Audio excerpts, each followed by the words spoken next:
Bismillahirrahmanirrahim. Qala al-mu'allif rahimahullah wa nafa'ana bihi wa bi ulumihi wa bi barakatihi fid dharain amin. Wa qala Asy-Syafi'i radhiyallahu anhu man lam yasun nafsahu lam yanfa'hu ilmuhu. Dan berkata siapa Imam Syafi'i radhiyallahu an, man lam yasun nafsahu, siapa orang yang tidak menjaga siapa man nafsahu akan dirinya, lam yanfa'hu ilmuhu, maka tidak akan memberikan manfaat akan man siapa apa ilmuhu ilmunya. Siapa orang yang tidak menjaga dirinya, maka sama saja ilmunya tidak bermanfaat. Kita balik sekarang, siapa orang yang ilmunya tidak bermanfaat, maka dia nggak bisa jaga diri, Itu dua-duanya begitu, itu lazim, secara lazim seperti itu. Orang yang tidak bisa menjaga ilmunya, orang yang tidak bisa menjaga dirinya, berarti ilmunya tidak manfaat. Begitu juga orang yang ilmunya tidak manfaat, pasti dia nggak bisa jaga diri. Apa aja dia terima, ya sumbangan dari mana aja, atau uang dari hasil judi dia terima aja, nggak bisa jaga diri, berarti dia ilmunya nggak manfaat, meskipun hafalannya banyak atau meskipun apapun itu. Begitu juga orang yang ilmunya tidak manfaat, pasti nggak jaga diri.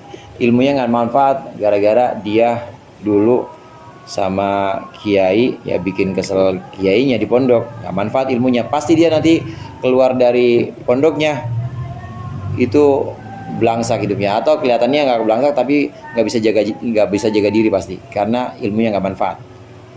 Itu kelaziman seperti itu. Ilmunya yang nggak manfaat pasti nggak bisa jaga diri. Orang yang nggak bisa jaga diri pasti itu ilmunya nggak manfaat. Wa qala rahimahullahu man ata'a Allah ta'ala bil ilmi nafa'ahu sirruhu.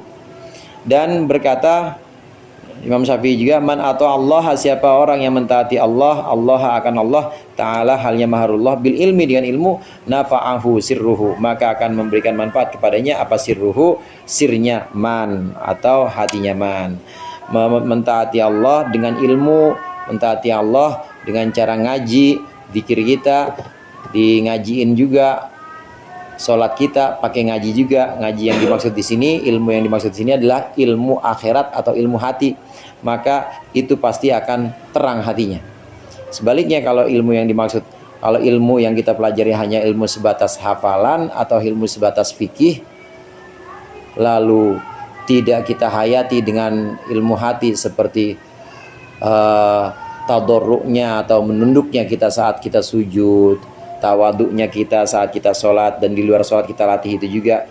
Kalau tanpa itu, maka hatinya tidak akan terang, artinya tidak ada manfaatnya buat hatinya. Kita mentaati Allah bil ilmi, dengan ilmu, maka hati kita akan terang. Kalau mentaati Allah karena ikut-ikutan gimana ya, nggak bakal terang. Apain bang sholat, ngapa? Gue mah ikut-ikutan aja sama orang biar dilihatnya enak gitu. Itu selamanya tidak akan terang, karena dia hanya karena ikut-ikutan, bukan karena ilmu. Wa qala ma min ahadin illa lahu muhibbun wa mubghidun. Berkata siapa Imam Syafi'i, tidak ada dari satu orang pun illa, maksudnya satu orang pun, min ahadin di sini minnya takkid. Ini kalau ada seperti ini, ada nafi kemudian ada isimnya manafiyah pakai min, itu artinya tidak ada satu orang pun illa lahu muhibbun wa mubghidun, kecuali baginya ada orang yang mencintai dan orang yang membenci. Semua kita ini pasti ada orang yang benci kita, pasti ada orang yang senang sama kita. Oleh karena itu, tentukan pilihan kita. Fa idza kana kadzalik, kalau memang demikian, fakun ma ahli taatillah azza wa jalla, maka jadilah engkau bersama ahli taat kepada Allah azza wa jalla. Kenapa demikian?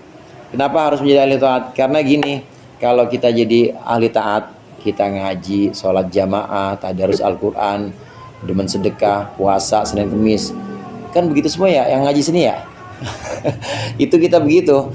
Andai ada yang demen kepada kita, maka orang yang demen kepada kita kena berkahnya dari kita. Amin nggak Pak? Andai ada orang yang benci sama kita, nanti yang turun tangan bukan kita, Allah yang turun tangan langsung. Coba aja lu benci.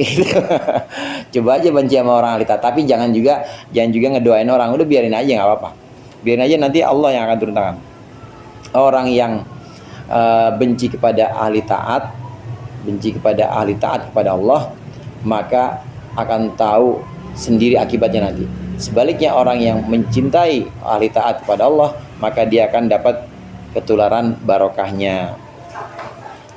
Jadi kalau posisinya sama, setiap orang itu pasti ada yang benci, pasti ada yang demen, ya mendingan kita jadi ahli taat.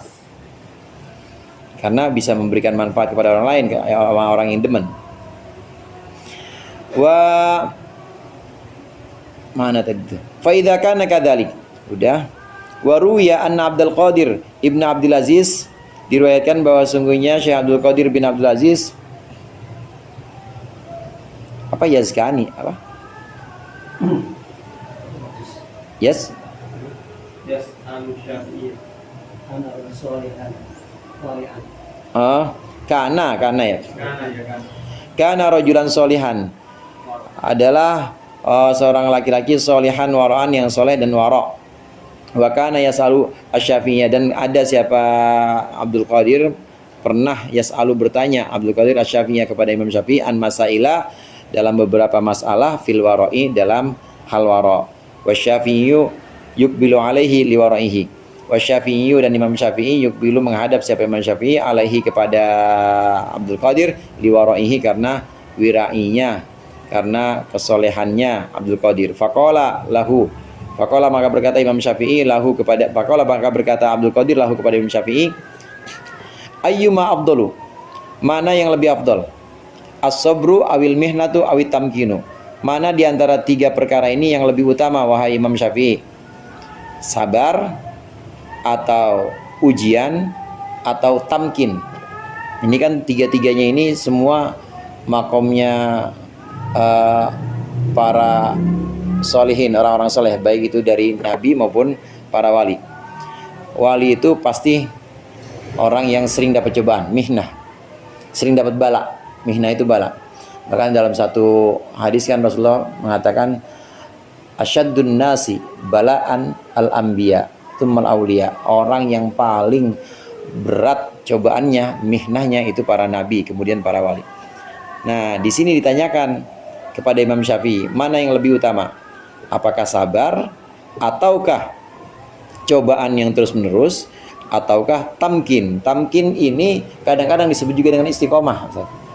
Tamkin, jadi sudah dimantepin sama Allah, udah nggak bakal geser. Udah nggak bakal geser. Dia waktunya hujan ngaji, waktunya panas ngaji, waktunya kantongnya tebel ngaji, kantongnya tiris juga ngaji. Pokoknya begitu terus. Itu namanya tamkin, udah mantep, diberikan tamkin.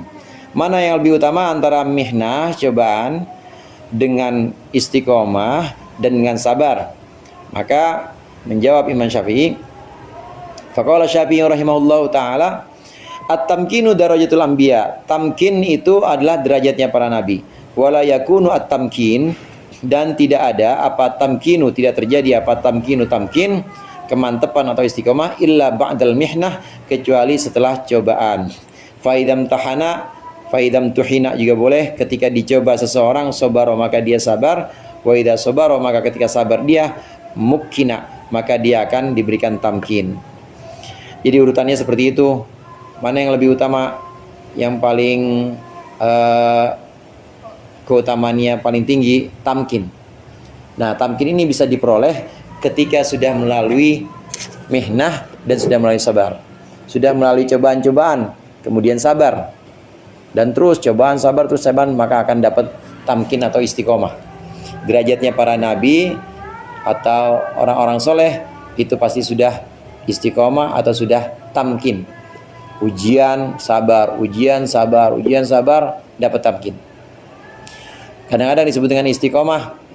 Inilah yang disebut, yang kadang-kadang dikaitkan dengan ayat innal ladzina qalu rabbunallahu tsumma istaqamu tatanazzalu alaihimul malaikatu alla takhafu wa la tahzanu. Udah tamkin itu.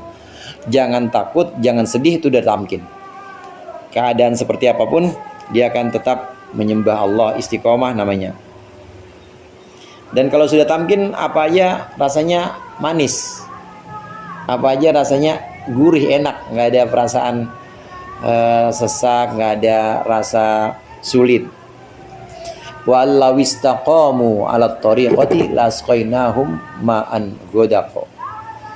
Kalau orang-orang itu mau istiqomah, artinya sudah melalui cobaan, sabar, istiqomah, terus tasqainahum ma'an ghadaqa, kami akan berikan minum dari air yang sejuk, air yang bisa menghilangkan dahaga.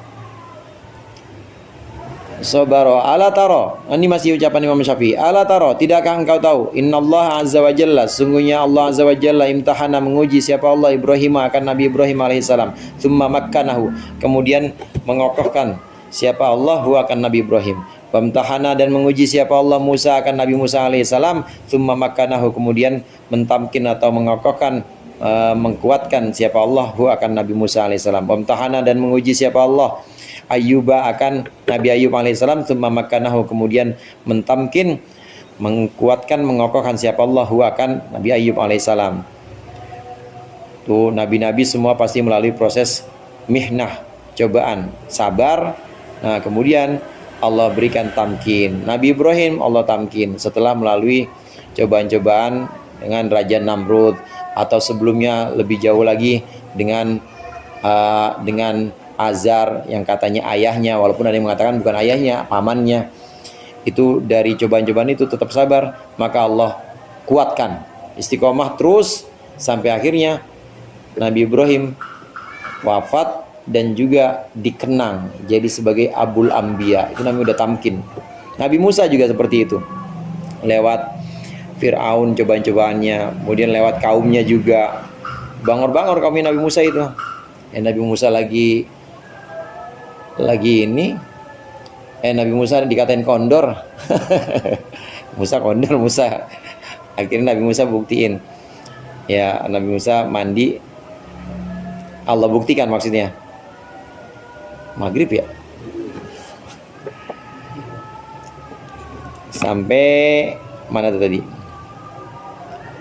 Wamtahana Sulaiman alaihissalam. Wallahu a'lam bishawab.